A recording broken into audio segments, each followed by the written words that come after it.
Flosstube, I'm Michelle from Michelle's Romantic Tangle, and it is Sunday, December 1st, 2019. I have been having some disagreements with my camera this week, which is why the video for Across Stitch Garden is square, and why the tutorial I had filmed for you doesn't exist, because my camera on my phone, I don't know why it's twisting things sideways, and then it's skewing them, and my daughter was going to help me fix the tutorial, but as I was watching it, I realized there's just a much better way to explain the assembly technique, so now I get to film the whole thing over again, because if I can film it more clearly, I should do that, right?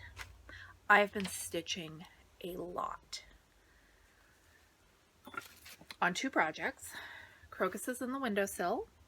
You see all of those yellow flowers, or most of those yellow flowers, were not there when I showed that to you in my last video. This is my baby. I love it. The end is in sight, and I could not be happier. And speaking of, the end is in sight and goals and the Emerald City, look how much more of the Emerald City gate I have since my last video, and look at how far back I have to hold this now to make the whole thing fit in the picture. I am loving this Sal. When I started it, I did not think that I could make it through, but I have done so much Emerald City this week, and I think I'm going to hit a roadblock, because I'm at the point here, the gates of the Emerald City, or the walls, or the towers, or whatever we're going to call them. That's all 3 shades of green.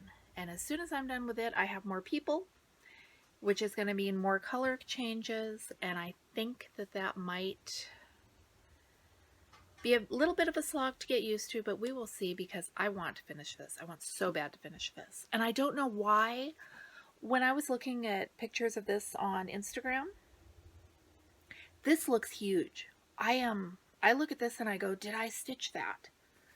Which is really silly, because this, totally no, this is my comfort zone. This is not my comfort zone. Explain that to me, please.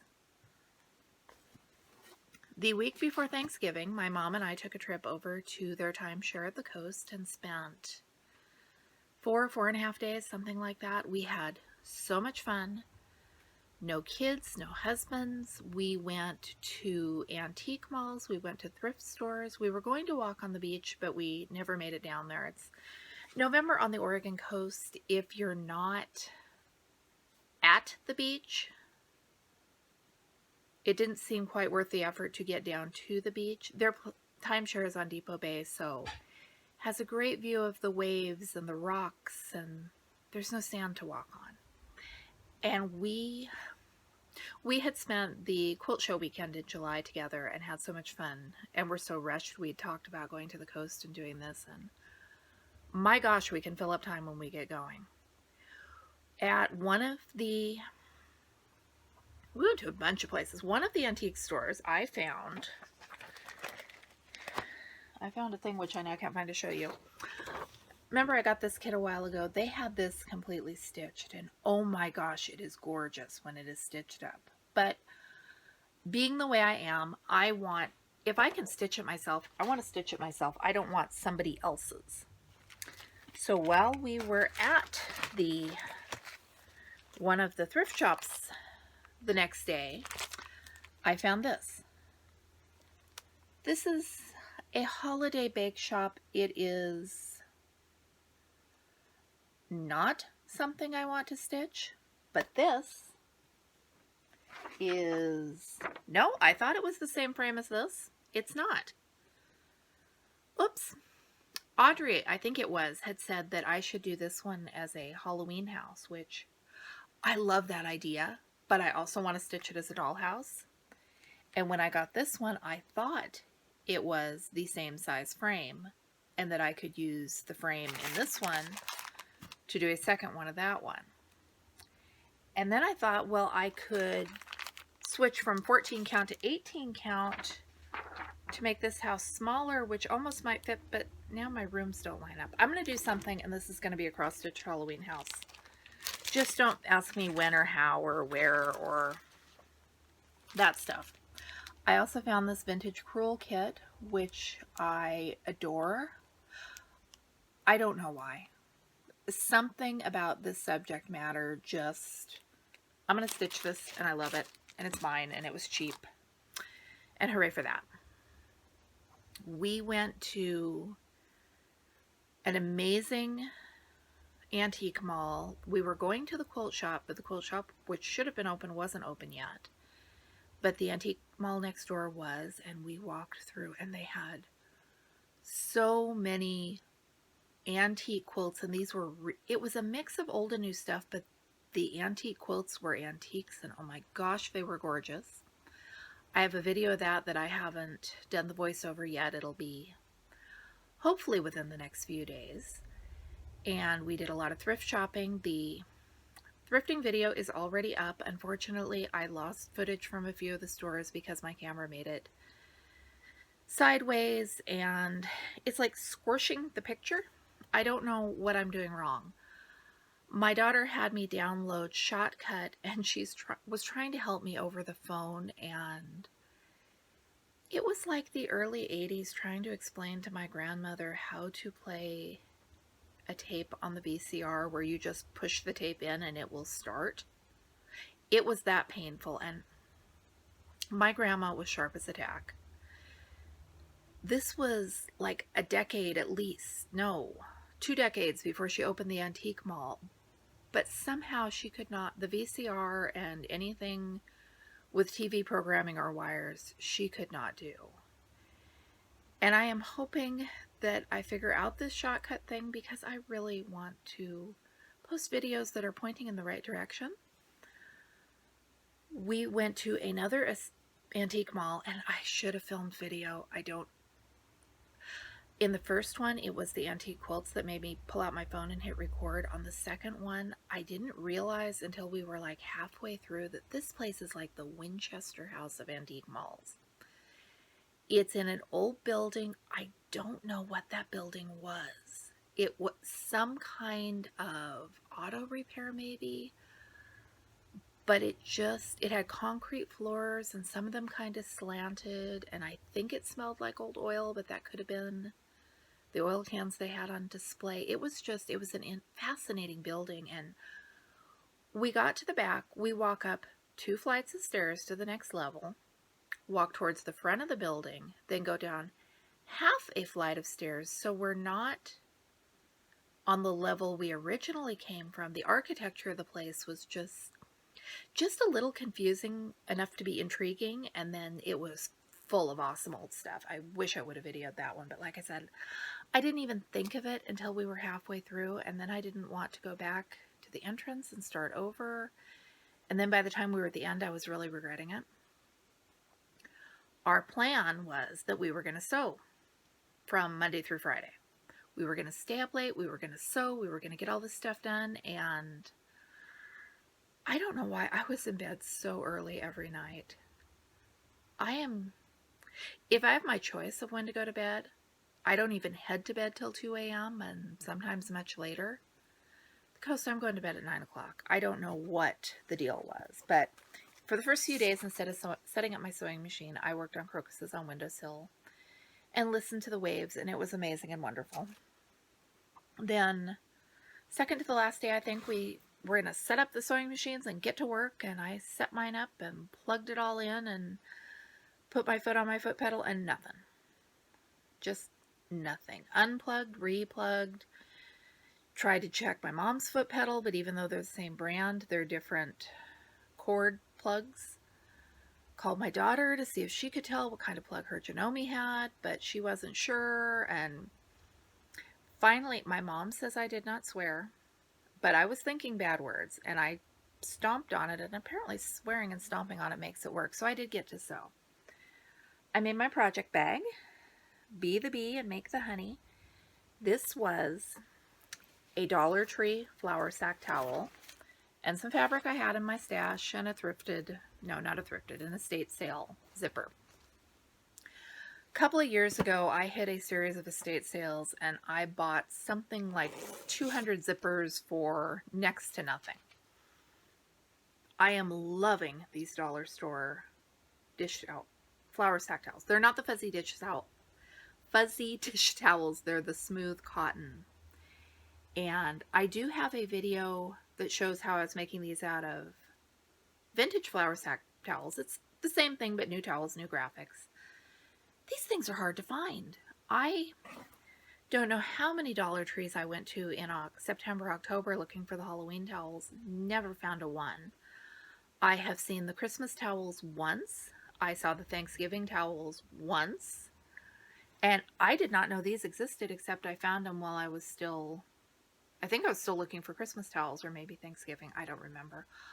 A lot of them, the subject matter is too kitchen-y to be a project bag, at least in my mind. The silly things I complain about. So I buy them and I use them in my kitchen. But this one just wants to have knitting or cross stitch in it. And then I made a snap bag. These use metal measuring tapes to open and close. There's a whole tutorial on how to do this, except my camera twisted the video sideways, and like I said, I found a better way to explain what I did, so I'm going to refilm it. These are fun, they're easy to make, and you don't have to sew zippers. And it's been like 2 weeks from my video since the last video. I don't know what I'm doing. I've been busy. We have this last week played the game of how many appointments can we have for how many people in how many different towns on the same day. On Wednesday, the day before, I think it was, no, Tuesday? It doesn't matter. I had appointments in 3 different towns for 4 different people, and of course none of those 3 towns are the town we live in. I finished the shawl. I have a love-hate relationship with the shawl. Love the stripes, love the color. Love the ribbing I did at the bottom and how it keeps it from rolling. What I don't love is that this yarn snags very easily because it's so loosely spun. I should have had 6 ends to weave in, beginning and end of each of 3 different skeins. I got 18 ends to weave in, and there is no way with this yarn that I can weave all those in and have it look neat. And I knit 15 shawls last year, maybe, a lot. I have a lot of shawls. I don't really, I was going to say I don't want this one for myself. I don't want this one for myself because I won't wear it. I have so many others that I have kept for myself, and there will be so many more that I keep for myself. And I was going to donate this to Aunt Nita's church for their prayer shawl ministry, but with all these ends and the little snags, I don't feel like I should do that. So, and I have foisted off shawls on my mother and my daughter and everybody in my immediate circle of real life people I can foist a shawl off on, they get shawls. If you would like this shawl to come live with you, it is not perfect, and by not perfect, it's going to have a heck of a lot of ends to weave in, and it's got little rough spots in the yarn where my fingernails caught it while I was knitting. If you want to adopt this, leave a comment and say shawl in the comment. If I get more than one, I will use the random number generator. I would love to find this a home. And I mean, if you want to give it to somebody, whatever you want to do with it, if you want to make it a cat bed, I just want it to go somewhere. I have a list. I have a whole lot of stuff that I meant to talk about, and I'm totally losing my train of mind because it's been a while since the last video, and I have had a lot going on. Watch Midsommar, is that how they're pronouncing it, the other night, and oh my gosh, I thought it was going to be a Wicker Man ripoff, and it maybe was a Wicker Man ripoff, the original one, not the Nicolas Cage thing. It left me very unsettled, but not wishing I hadn't watched it. It was something else. And if you know that folk horror, I guess they call it, which is Wicker Man, Midsommar, there were some made-for-TV 1970s ones where the people from the big city moved to the idyllic town with the weird traditions and cultures and don't realize something horrible is going to happen. If you know of any more of those, let me know because I'm in the mood for that right now. So glad I watched that movie alone. There is a mating scene is the best way I can describe it, and oh, that was unsettling. Not something I would want to, I don't know who I'd feel comfortable watching that movie with. My husband, the love of my life, took me out on Wednesday. We went out for fantastic Mexican food, and we went to see It's a Beautiful Day in the Neighborhood, which surprised me because he's 4.5 years older than me, and they didn't have TV when he was really little, so he even though he's the age that you would think would have watched Mr. Rogers, I don't think he ever saw Mr. Rogers as a kid.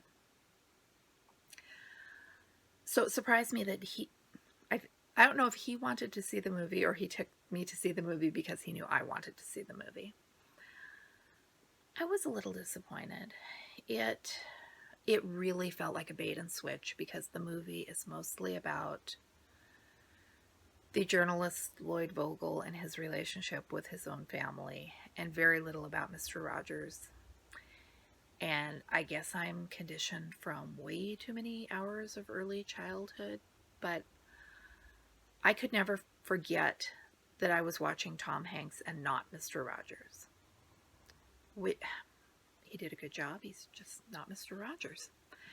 And there was just very, very little of the Mr. Rogers in the movie. It did have some really neat transitions where they would use, the little neighborhood set that they would pan over at the beginning. They had other sets like that they used between locations on the movie, and that was cool. And I think I will appreciate the movie more as I get used to the fact that it was about Lloyd Vogel and not Mr. Rogers. The other thing, I had read several years ago the article that inspired the movie. I was convinced through the whole thing that this had to be about a different journalist and not the one who wrote that article because the tone is so different. So I felt kind of baited and switched, but I had been thinking before I left for the coast about the It's You I Like cross stitch pattern that we had going around here on Flosstube, and I realized I know who I want to stitch that for. When Michelle Bendy first showed it in her video, I loved the idea, but I didn't know who to stitch it for, who wouldn't be already getting one from someone else, and I know who to stitch it for, and got planning on it, then got busy packing and prepping for the coast trip and Thanksgiving, and kind of slipped my mind until we went and saw the movie. So that is something I want to get started on. I'm doing way too many things. I have a list of goals I want to get done by the end of the year, and it might be overly optimistic, but if I don't get all these things done, it also won't hurt anything. Had a gorgeous Thanksgiving, or gorgeous might not be the word. We had Thanksgiving at my daughter's house, and she cooked dinner for 15 people. She is an amazing hostess, and I hope she continues to do this because she is so good at it. And there's no way. My house, even if I took out furniture and brought in folding tables, I don't have the space for that many people. Her place is awesome for it. How was your Thanksgiving? Are you ready for Christmas? Because I sure as heck am not, and December 1st I'm never in the mood yet anyway. I think that's it. I am Michelle from Michelle's Romantic Tangle. Thank you so much for watching. I'm hoping not to let so much time pass between this Flosstube and the next Flosstube, but December, so who knows. I will see you again soon. I'm going to get that Antique Mall video edited and redo the snap bag tutorial because those are really easy and really fun, and I think this would make great, if you're not doing wrapping paper, I totally am a wrapping paper person, this would be a great way to give gifts, and they don't take much in way of time or supplies, especially if you're giving it to someone who has a use for little project bags. I am Michelle from Michelle's Romantic Tangle, and I will be back with you again soon.